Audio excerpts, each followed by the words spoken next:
Halo Movie Rangers, apa kabar kalian semua? Semoga kita semua diberikan kesehatan. Hari ini Panjadera akan menceritakan film berbahasa Telugu yang berjudul My Name is Shruti. Skor IMDb-nya 8,2. Film ini dibintangi aktris cantik Tollywood Hansika Motwani dan disutradarai oleh Srinivas Omkar. Oke, langsung aja, put your headset on and listen to me.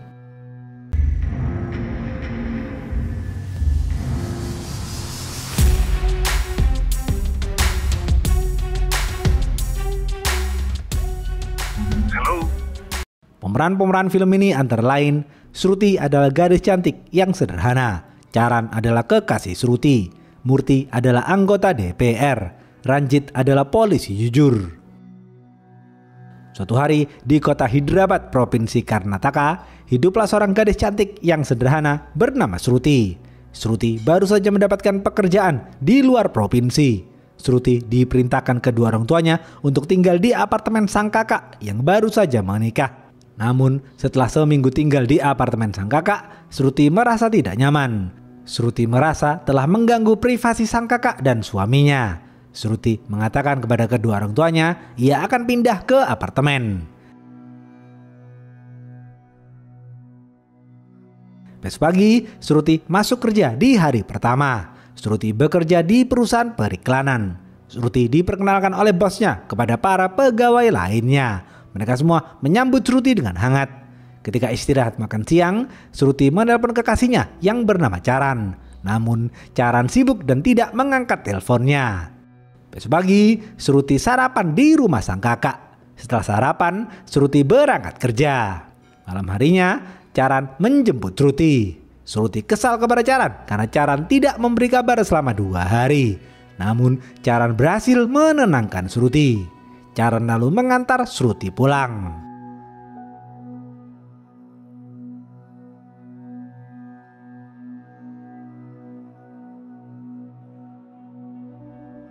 Besok pagi, Charan membantu Shruti mengangkat barang-barangnya dan pindah ke apartemen teman Charan yang bernama Puja. Charan mengenalkan Shruti kepada Puja sebagai sepupu. Puja tidak tahu bahwa Charan dan Shruti adalah sepasang kekasih. Shruti dan Puja berkenalan dan menjadi teman dekat. Shruti juga berkenalan dengan seorang kakek dan nenek yang tinggal di depan apartemennya. Pagi hari, seperti biasa, Shruti bekerja di kantor.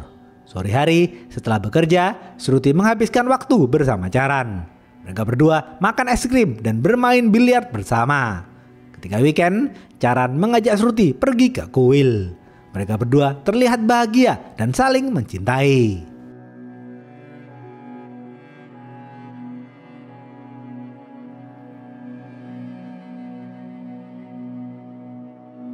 Di sisi lain, dokter spesialis kulit sekaligus petinggi rumah sakit bernama Dr. Kiran menemui pemilik perusahaan besar yang kaya raya bernama Darba.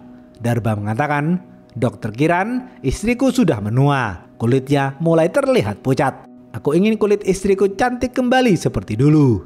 Apa saran dokter untuk istriku?" Dr. Kiran menjawab, "Pak Darba, kita bisa melakukan skin grafting, namun kita harus mempunyai pendonor kulit yang golongan darahnya sama dengan golongan darah istri Bapak." Darba memerintahkan Dr. Kiran untuk segera menemukan pendonor. Darba akan membayar Dr. Kiran miliaran rupiah. Dr. Kiran bersedia membantu. I want her beauty back. Dr. Kiran langsung menghubungi seorang anggota DPR sekaligus mafia bernama Murthy. Dr. Kiran memerintahkan Murthy mencari seorang gadis cantik untuk skin grafting. Murthy patuh dan menurut saja.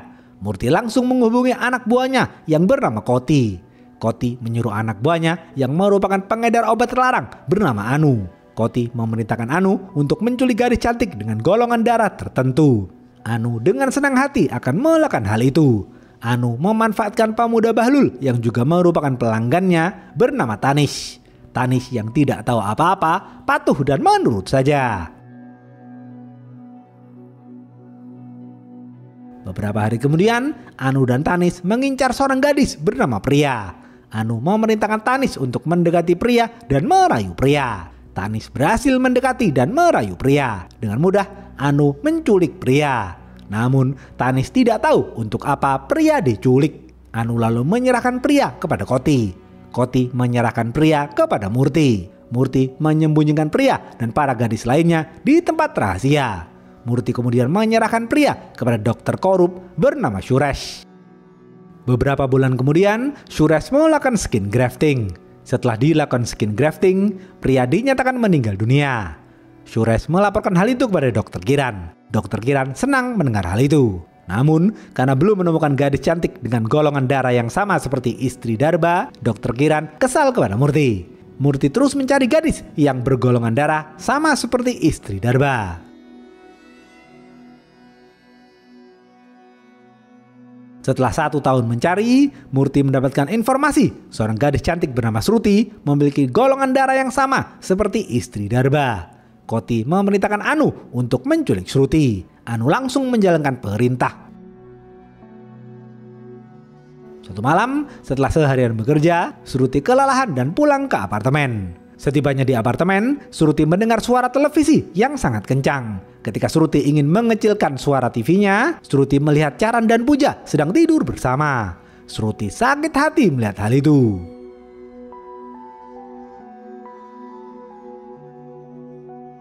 Shruti marah dan kembali ke kantor. Shruti merenung seorang diri. Besok pagi, setelah merasa lebih tenang, Shruti kembali ke apartemen. Sebelum ke apartemen, Shruti pergi ke apotek dan membeli obat dosis tinggi. Setibanya di apartemen, Shruti beristirahat tidur.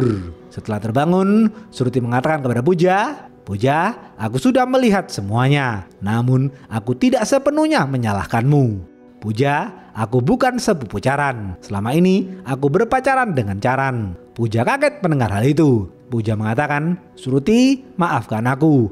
Aku tidak tahu kau adalah kekasih Charan. Karena Charan memberitahuku kau adalah sepupunya. Selama ini, aku dan Charan juga menjalin kasih." Shruti mengatakan, "Puja, kita berdua sama-sama dikhianati. Karena itu, kita harus bekerja sama untuk memberikan pelajaran kepada Charan." Puja setuju dengan hal itu. Setelah Puja sepakat bekerja sama dengan Shruti, Puja pergi dari apartemen.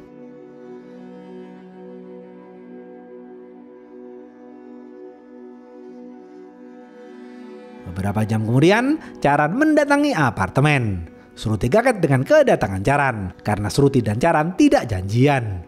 Shruti bingung harus bagaimana. Terlihat Charan sedang menelpon seseorang sembari menulis alamat Dr. Kiran di selembar kertas. Shruti lalu bertanya kepada Charan, mengapa Charan berselingkuh dengan Puja. Charan menjawab, "Shruti, semua ini adalah tentang uang. Aku sengaja mengumpulkanmu dan Puja agar aku bisa dengan mudah menculikmu dan Puja. Aku diperintahkan Anu untuk menculikmu dan Puja.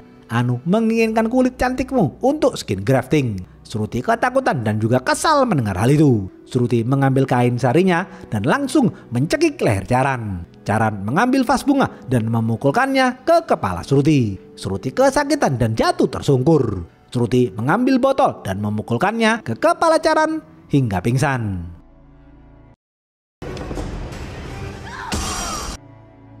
Di saat yang bersamaan, di basement parkiran, Tanis adu mulut dengan Anu. Tanis masuk ke dalam mobil dan marah-marah. Tanis lalu kembali pulang. Melihat Charan yang pingsan dan mengeluarkan darah, Shruti panik dan bingung harus bagaimana. Shruti membersihkan darah dan pecahan kaca di lantai. Setelah itu, Shruti mengikat Charan dengan lakban dan memasukkan Charan ke dalam bathtub.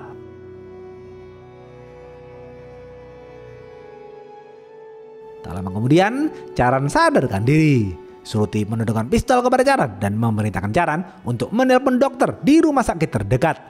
Kebetulan, Charan mempunyai teman dekat yang menjadi dokter di rumah sakit terdekat bernama Arun.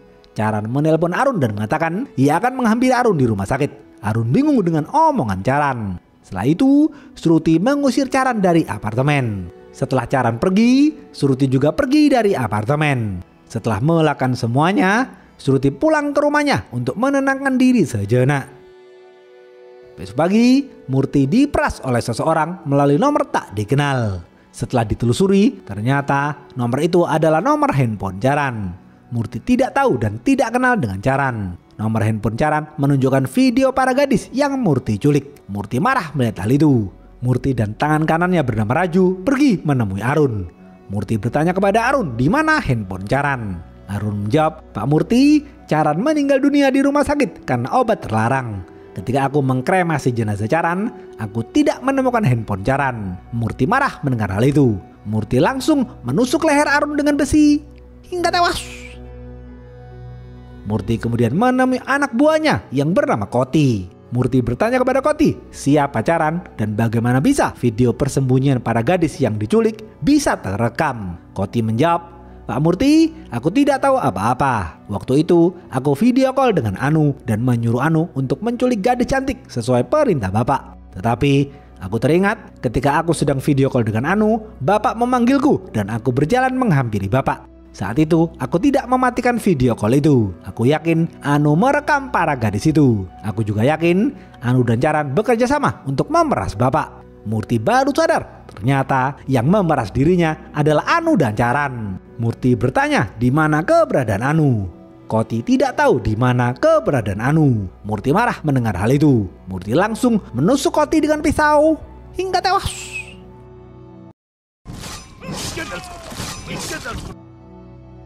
Murti terus mencari Anu. Tak lama kemudian, seorang pemuda bernama Sani memeras Murti. Sani mengirim video para gadis yang diculik kepada Murti. Murti bingung mengapa Sani bisa memegang handphone Caran. Murti marah dan menyuruh Raju untuk mencari Sani. Malam hari, Sani dan temannya menelpon Murti dan menyuruh Murti untuk meletakkan uang di tong sampah. Anak buah Murti patuh dan menurut saja. Anak buah Murti meletakkan uang di tong sampah. Anak buah Murti kemudian kembali pulang. Sani yang berada di atas turun ke bawah dan mengambil uang itu. Tiba-tiba dari belakang, Raju memukul Sani dan temannya hingga pingsan. Murti memerintahkan Raju untuk membawa Sani dan temannya ke Anbu. Raju menyerahkan Sani dan temannya kepada Anbu. Anbu dengan senang hati akan mentugel Sani dan temannya.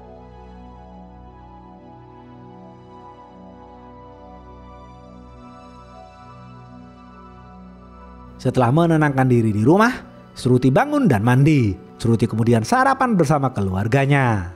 Setelah sarapan, Sruti menyendiri sejenak di lantai atas. Sruti memikirkan langkah selanjutnya. Malam hari, Sruti mengemasi barang-barangnya dan bersiap kembali. Sruti diantar supir kembali ke kota. Sruti sedih karena harus berpisah lagi dengan keluarganya.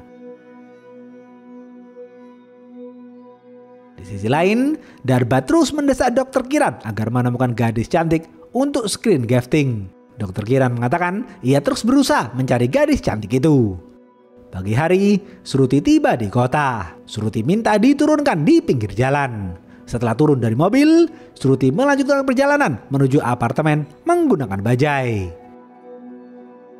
Setibanya di apartemen, Sruti kaget melihat beberapa polisi di sana.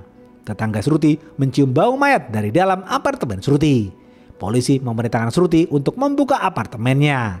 Sruti yang ketakutan patuh dan menurut saja. Sruti naik ke atas dan membuka apartemennya.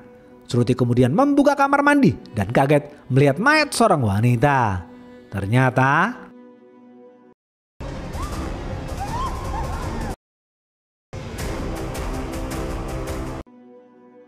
mayat itu adalah mayat Anu. Jeder. Polisi jujur bernama Ranjit langsung melakukan olah TKP. Di TKP, Ranjit menemukan darah, sidik jari, dan obat terlarang milik Caran. Para wartawan langsung mendatangi apartemen Sruti. Berita pembunuhan Anu ramai dibicarakan di media televisi. Murti kaget mendengar kematian Anu. Murti mulai ketakutan. Murti takut penculikan para gadis yang selama ini ia jalankan akan terbongkar. Murti meminta perlindungan kepada seorang menteri korup bernama Reddy. Reddy dan Murti langsung memanggil Kapolda. Reddy, Murti, dan Kapolda membicarakan kasus pembunuhan Anu. Setelah melakukan olah TKP, Ranjit mengambil rekaman CCTV di basement parkiran apartemen. Ranjit lalu kembali ke kantor polisi.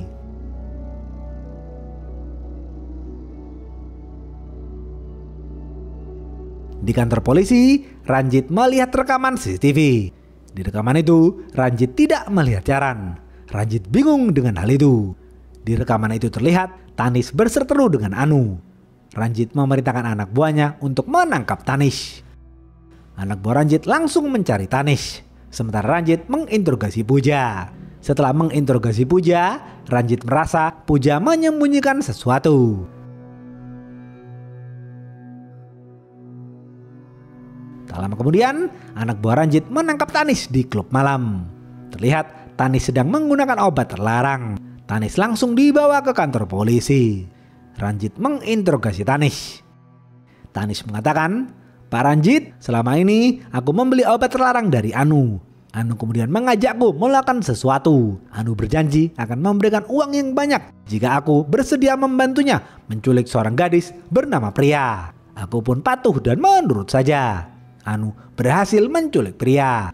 Beberapa bulan kemudian, aku tidak sengaja bertemu Pria di jalan. Aku kaget melihat sekujur tubuh Pria seperti terbakar. Aku merasa bersalah. Aku langsung menelpon Anu dan mengajaknya bertemu.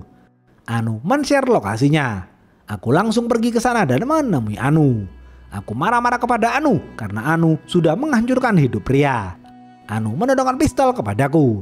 Aku kembali ke mobil dan marah-marah. Aku mengambil pistol di dalam mobil dan berniat menembak Anu. Namun Anu menghilang. Aku naik ke atas mencari Anu, namun Anu tidak terlihat. Aku lalu kembali pulang. Setelah mendengar kesaksian Tanis, Ranjit kembali pulang.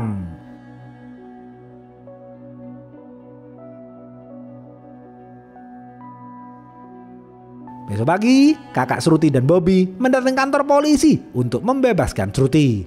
Namun kepolisian menolak. Ranjit kemudian menginterogasi Shruti. Ranjit bertanya, "Shruti, mengapa kau membunuh Anu?" Shruti menjawab, "Pak Ranjit, aku tidak membunuh Anu.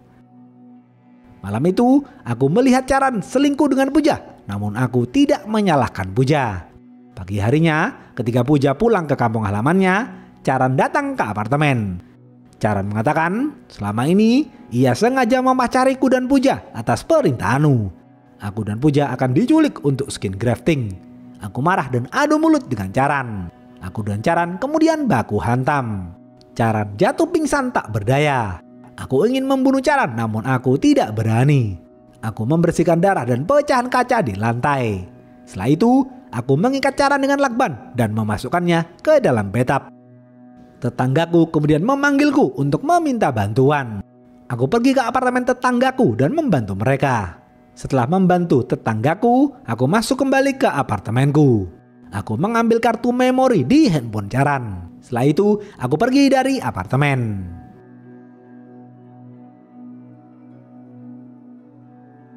Setelah mendengar kesaksian Shruti, Ranjit percaya dengan Shruti. Ranjit kemudian bertanya kepada Shruti, siapa yang membunuh Anu? Shruti menjawab, ia tidak tahu. Karena tidak ditemukan bukti, Shruti membunuh Anu dan Charan, Ranjit membebaskan Shruti. Murti, Reddy, dan Kapolda juga mendengarkan kesaksian Shruti dari rumah dinas Reddy. Mereka bertiga juga tidak tahu siapa yang membunuh Anu. Murti dan Reddy memerintahkan Kapolda agar segera menutup kasus pembunuhan Anu. Kapolda patuh dan menurut saja. Untuk menghilangkan jejak, Murti memerintahkan Raju untuk membunuh Shruti. Raju patuh dan menurut saja. Kakak Shruti dan Bobby menjemput Shruti. Mereka bertiga pulang ke apartemen kakak Shruti.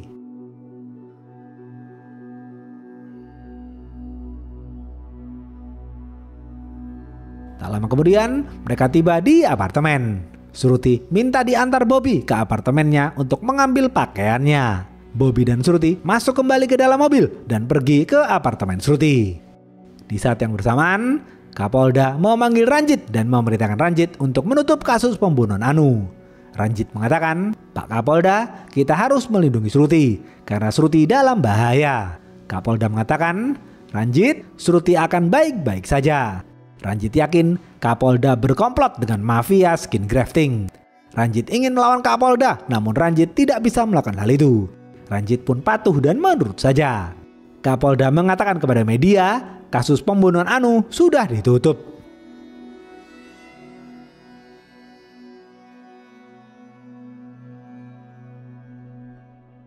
Ranjit yakin Shruti akan dibunuh oleh mafia skin grafting. Ranjit akan berusaha menyelamatkan Shruti. Terlihat Raju terus membuntuti mobil Bobby. Raju berniat akan membunuh Shruti dan Bobby. Di dalam mobil, Shruti mengatakan kepada Bobby, "Bobby, selama ini aku mencintai Charan dengan tulus, namun Charan mengkhianatiku. Sebagai seorang wanita, aku tidak boleh lemah. Aku membalas Charan dengan mengirim Charan kepada Tuhan." Bobby kaget dan mengerem mobilnya. Barulah di sini diceritakan fakta pembunuhan Anu. Hari itu, setelah Shruti memasukkan Charan ke dalam bathtub, Anu datang dan menodongkan pistol kepada Shruti. Shruti mengalihkan perhatian Anu dan mengambil besi. Ketika Anu sedang menggunakan obat terlarang, Shruti memukul besi ke wajah Anu hingga pingsan. Tak lama kemudian, Charan sadarkan diri. Shruti menodongkan pistol kepada Charan dan menyuruh Charan untuk memukul Anu lagi. Charan patuh dan menurut saja. Charan memukul Anu dengan besi hingga tewas.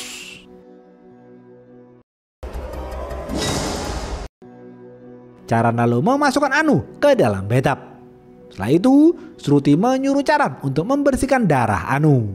Setelah selesai membersihkan darah Anu, Shruti mencampurkan obat terlarang dengan obat berdosis tinggi. Shruti menyuruh Charan untuk menggunakan bubuk itu. Charan patuh dan menurut saja. Shruti lalu menyuruh Charan untuk turun melalui jendela menggunakan tali. Charan kemudian turun menggunakan tali untuk menghindari CCTV. Charan lalu pergi ke rumah sakit terdekat dan menemui Arun. Dengan cepat, Shruti menyamar menggunakan cadar dan membuntuti Charan dari belakang. Ketika Charan dibawa Arun ke ruang ICU, secara diam-diam, Shruti meletakkan handphone Charan di saku celananya. Ketika Charan dibawa ke ruang ICU, handphone Charan terjatuh dan diambil oleh Sunny. Tak lama kemudian, Charan dinyatakan tewas karena kelebihan obat terlarang. Setelah memastikan kematian Charan, Shruti kembali ke apartemen dan membuka kartu memori Charan. Di memori itu terdapat video para gadis yang sudah diculik Murti. Video-video itu direkam oleh Anu. Shruti lalu memindahkan video-video itu ke dalam harddisk. Shruti kemudian pergi dari apartemen menggunakan mobil Charan. Shruti meletakkan mobil Charan di perumahan. Shruti kemudian pulang ke rumah. Besok pagi, setelah menenangkan diri di rumahnya, Shruti kembali ke apartemen dan berpura-pura berteriak melihat mayat Anu.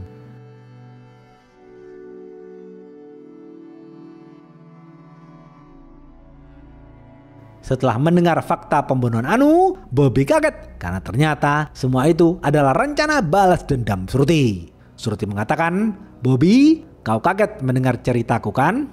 Namun, ada yang lebih mengagetkan lagi. Aku melihat di handphone Charan, kau berkomunikasi dengan Charan tanpa sepengetahuanku."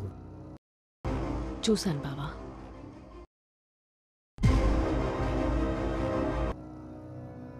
Ternyata Bobby juga terlibat dalam bisnis skin grafting. Jeder. Bobby mengatakan, "Shruti, aku melakukan semua ini karena Murti menawarkan uang yang banyak." Shruti marah dan langsung menodongkan pistol kepada Bobby. Shruti menyuruh Bobby untuk menjalankan mobilnya. Bobby pun patuh dan menurut saja. Di tengah jalan, Shruti menembaki mobil Raju. Bobby membelokkan mobilnya dan hampir menabrak.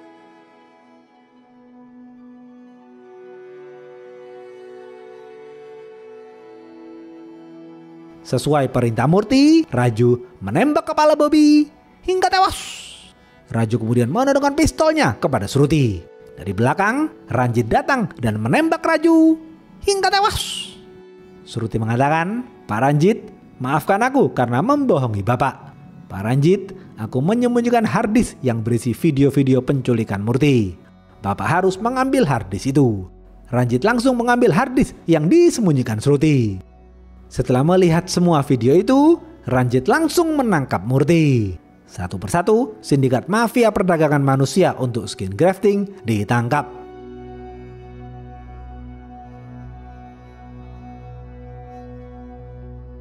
Habis.